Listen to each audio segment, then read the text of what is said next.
Hello बच्चों, नमस्कार। मैं हूं राकेश कुमार। आज हम आपके लिए लेकर के आए हैं कक्षा 12 भौतिक विज्ञान के पहले चैप्टर वैद्युत आवेश तथा क्षेत्र से 20 मोस्ट इंपॉर्टेंट ऑब्जेक्टिव क्वेश्चन जो बोर्ड परीक्षा में बार बार रिपीट होते हैं। तो चलिए शुरुआत करते हैं पहले प्रश्न से। निम्नलिखित में से कौन सा वैद्युत क्षेत्र का मात्रक नहीं है? तो वैद्युत क्षेत्र की तीव्रता का कौन सा मात्रक नहीं है? पहला दिया हुआ है न्यूटन कूलाम इनवर्स, दूसरा है वोल्ट मीटर इनवर्स, तीसरा है जूल कूलाम इनवर्स और चौथा ऑप्शन है joule coulomb inverse metre inverse. तो इसमें जो ऑप्शन नंबर सी है जूल कूलाम इनवर्स यानी जूल प्रति कूलाम, यह वैद्युत क्षेत्र की तीव्रता का मात्रक नहीं है बल्कि ये विभव का मात्रक है, इसलिए यहां पर ऑप्शन सही हो जाएगा यह सी। अगला क्वेश्चन है एक निश्चित दूरी r पर स्थित दो समरूप धातु के गोले जिन पर आवेश 4q व -2q है, इन गोलों के बीच आकर्षण बल का मान F है। यदि इन गोलों को पुनः स्पर्श करा के उतनी ही दूरी पर रखा गया यानी r दूरी पर रखा जाए तो इनके बीच कितना बल लगेगा?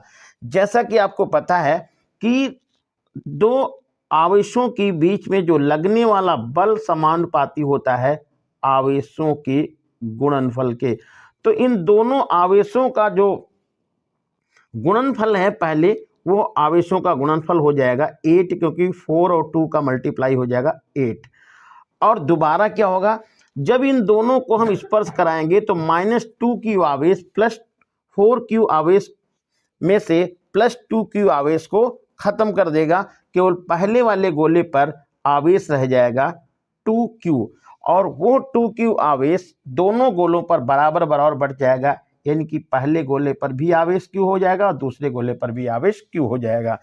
तो अब इन पर जो आवेश का गुणनफल हो जाएगा वो 1q के बराबर हो जाएगा। 1 पहले होगा 8q² दोबारा हो जाएगा 1q²। तो आवेश पहले का 1/8 हो गया है, ये पहले के गुणनफल का 1/8 हो गया है, इसलिए लगने वाला बल भी पहले वाले बल का 1/8 यानी कि F/8 हो जाएगा और ऑप्शन सही होगा ये डी। अगला क्वेश्चन है दो बिंदु आवेश पहले वायु में तथा फिर के परावैद्युतांक वाले माध्यम में रखे जाते हैं। दोनों स्थितियों में उनके बीच लगने वाले बलों का क्या अनुपात होगा वह आपको निकालना है। जैसा कि फार्मूला होता है F बराबर 1/4πε0 के Q1 Q2 अपान R²। तो यहां पर आप देखेंगे कि F बराबर यहां पर 1/4πε0 के यहां पर कहाँ है? बटे में है। तो कैसे देखिए, यदि के वायु के लिए के का मान कितना होता है? 1 होता है।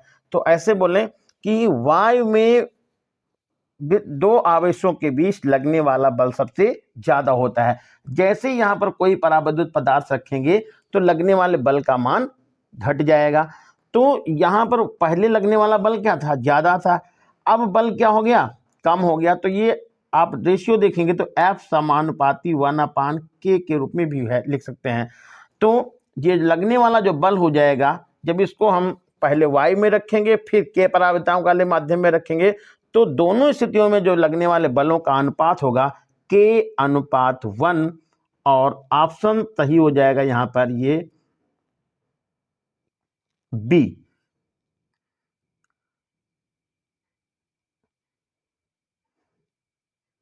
अगला क्वेश्चन देखिए, वैद्युत क्षेत्र की तीव्रता का मात्रक क्या है?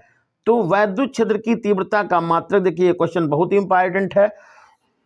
वैद्युत क्षेत्र की तीव्रता का फार्मूला होता है E =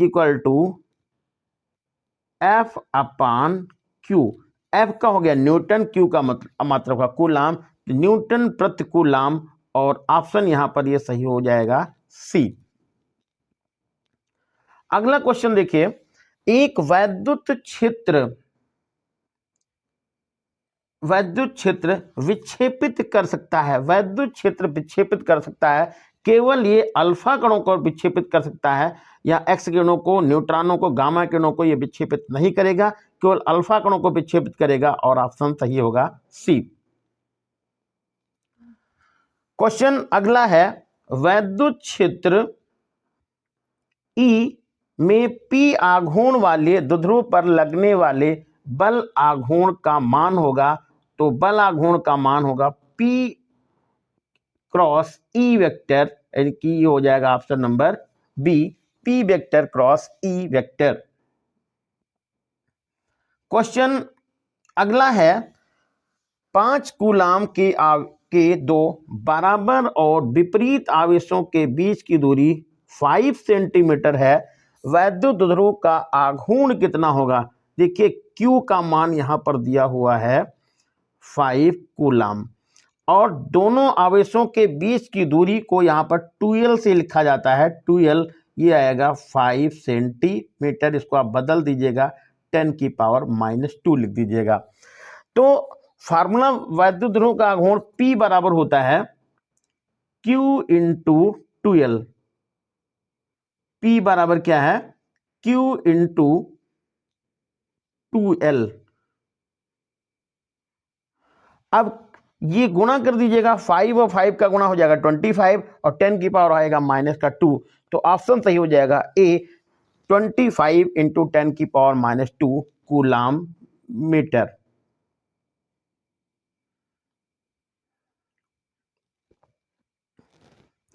अगला क्वेश्चन है,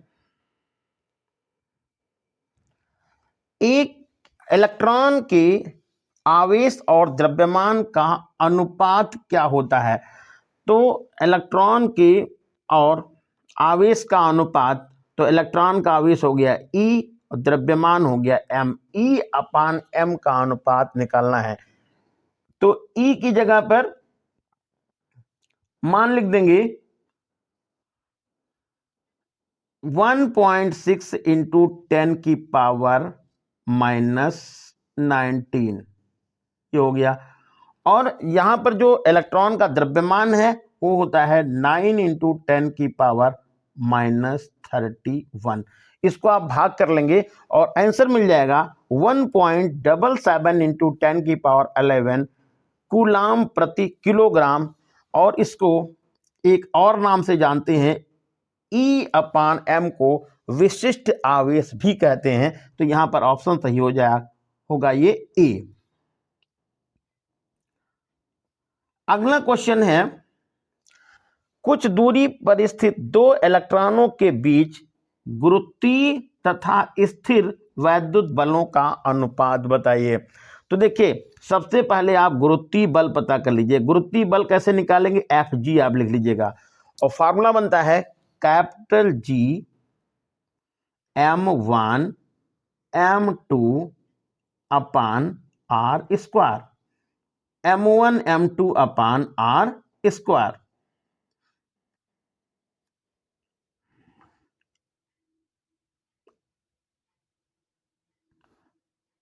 m1 m2 अपान r स्क्वायर। और वैद्युत बल जो होता है, वैद्युत बल का जो फार्मूला है वो आएगा 1/4 pi epsilon not Q1 Q2 upon r square. तो यहां पर क्या करेंगे, वैद्युत पहले हम गुरुत्वीय बल को लिखेंगे, तो गुरुत्वीय बल हो जाएगा ये Fg, और वैद्युत बल कितना हो जाएगा? Fe। ऊपर आपको क्या लिखना पड़ेगा? कैपिटल G लिखना पड़ेगा। इनका इलेक्ट्रॉन का द्रव्यमान लिखना पड़ेगा, तो इलेक्ट्रॉन का द्रव्यमान आप यहाँ एक बार 2 बार लिख दीजिएगा, और बटे यहाँ पर 9 इंटू 10⁻9 लिखना पड़ेगा, यानी कि 1/4 पाई एप्सिलॉन नॉट का मान लिखना पड़ेगा, और गुणे इलेक्ट्रॉन का आवेश 2 बार लिखना पड़ेगा। इसको आप हल करेंगे, हल करने के बाद जो आंसर मिलेगा वो Fg/Fe का जो मान होगा वो 10⁻⁻14 के बराबर हो जाएगा। तो इस तरह से दो इलेक्ट्रॉनों के बीच गुरुत्वीय बल और स्थित वैद्युत बलों के बीच अनुपात होता है 10⁻⁻43। अगला क्वेश्चन है +1 माइक्रोकूलाम तथा +4 माइक्रोकूलाम के दो आवेश एक दूसरे से कुछ दूरी पर रखे हुए हैं, वो भी कहाँ है, वायु में स्थित है, उनके बीच लगने वाले बलों का अनुपात बताइए। तो देखिए, ये वैद्युत बल, ये पारस्परिक बल होता है। जितना बल 1 माइक्रोकूलाम आवेश पर लगेगा उतना ही बल 4 माइक्रोकूलाम आवेश पर लगेगा। यानी कैसे कह सकते हैं, दोनों आवेशों पर लगने वाला बल समान होगा, और लगने वाला जब बल समान होगा तो इनका अनुपात भी क्या होगा, समान होगा, और ऑप्शन सही हो जाएगा सी 1:1। यहां पर 2:2 लिखा होता है, 3:3 लिखा होता तो भी वो ऑप्शन सही था। यानी कि यहां पर हम ये कह सकते हैं कि इन दोनों बलों के बीच जो अनुपात है वो 1:1 होगा, और ऑप्शन सही होगा सी।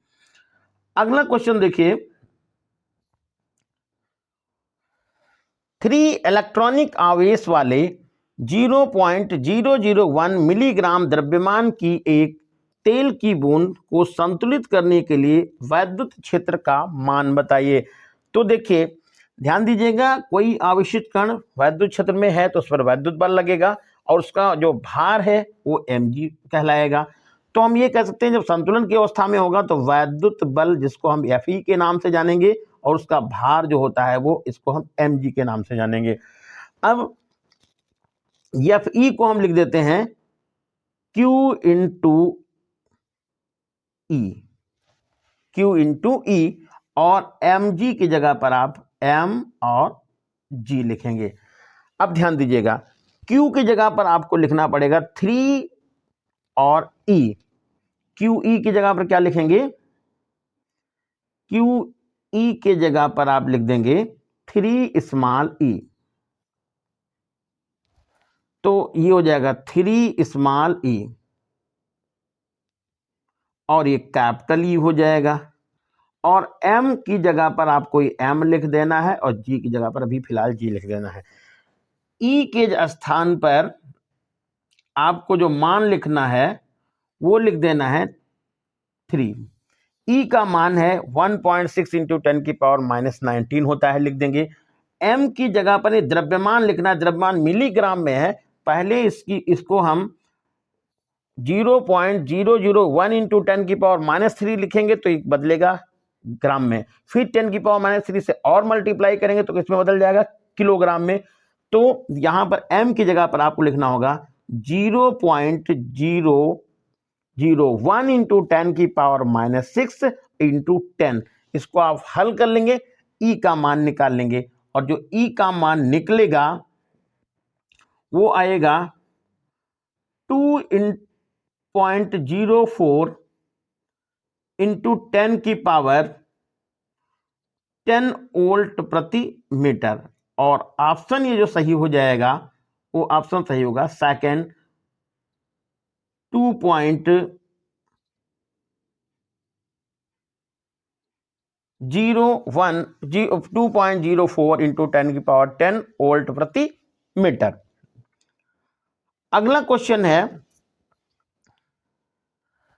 वायु में रखे दो धन आवेशों के मध्य परावैद्युत पदार्थ रखने पर उनके प्रतिकर्षण बल पर क्या प्रभाव पड़ेगा। ये प्रतिकर्षण बल का मान बढ़ जाएगा, घट जाएगा, वही रहेगा, शून्य हो जाएगा। देखिए, कोई वैद्युत पदार्थ जब रखेंगे तो परावैद्युत पदार्थ का मान 1 से ज्यादा होता है, यानी कि वैद्युत बल का जो मान है वो पहले से घट जाएगा, और यहां पर ऑप्शन हो जाएगा बी। क्वेश्चन अगला है, वैद्युत क्षेत्र की तीव्रता का मात्रक क्या है। तो वैद्युत क्षेत्र की तीव्रता का मात्रक है वोल्ट प्रति मीटर, पहला वाला ही ऑप्शन ए सही है। क्वेश्चन अगला है, एक अल्फा कण 15 इंटू 10⁻⁴ न्यूटन प्रति कूलाम के वैद्युत क्षेत्र में स्थित है, उस पर लगने वाला बल का मान बताइए। तो यदि कोई आवेशित कण वैद्युत क्षेत्र में स्थित होता है तो उस पर लगने वाला बल होता है F = QE। क्यू यहाँ पर अल्फा कण है, अल्फा कण पर जो आवेश होता है वो इलेक्ट्रॉन के आवेश का डबल होता है, 2e होता है, और ये कैपिटल ई लिखा हुआ है। तो अब 2 तो है, ई की जगह पर लिखेंगे 1.6 इंटू 10⁻⁻19 और कैपिटल ई की जगह पर लिखेंगे 15 इंटू 10⁴। इनको आप हल कर लेंगे और हल करने के बाद जो ऑप्शन आपका मिल जाएगा वो होगा 4.8 इंटू 10⁻⁻40 न्यूटन। फिर से ध्यान दीजिएगा, यहाँ पर Q की जगह पर आपको 2E मान लिखना है और E की जगह पर लिखना है 15 इंटू 10⁴। सबका मल्टीप्लाई करेंगे और आपका आंसर आ जाएगा 4.8 इंटू 10⁻⁻14 और ऑप्शन सही हो जाएगा यह ए।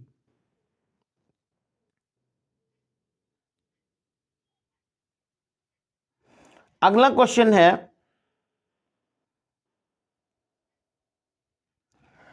आर दूरी पर स्थित दो बिंदु आवेश प्लस क्यू और माइनस क्यू के बीच लगने वाला बल एफ है।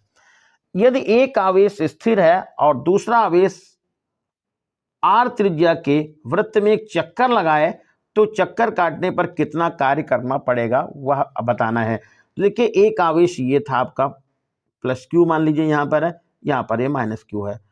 अब ये ऐसे चक्कर लगा रहा है ऐसे, तो ऐसे चक्कर लगाने का मतलब हो गया ये जो है ये समविभव पृष्ठ पर चक्कर लगा रहा है, क्योंकि इस आवेश की इससे दूरी ये वृत्त की परिधि हो गई, दूरी सब जगह बराबर है तो विभव भी सब जगह क्या होगा, बराबर होगा।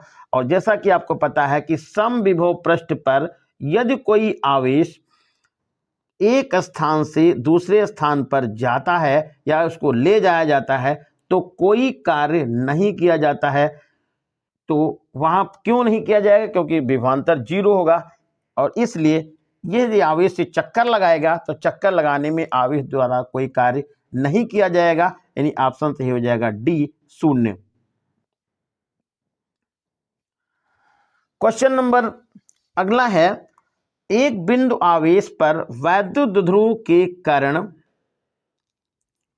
लगने वाला बल निर्भर करता है। तो वैद्युत ध्रुव के कारण किसी बिंदु आवेश पर लगने वाला बल F समानुपाती 1/r⁻³ और ऑप्शन सही होगा सी।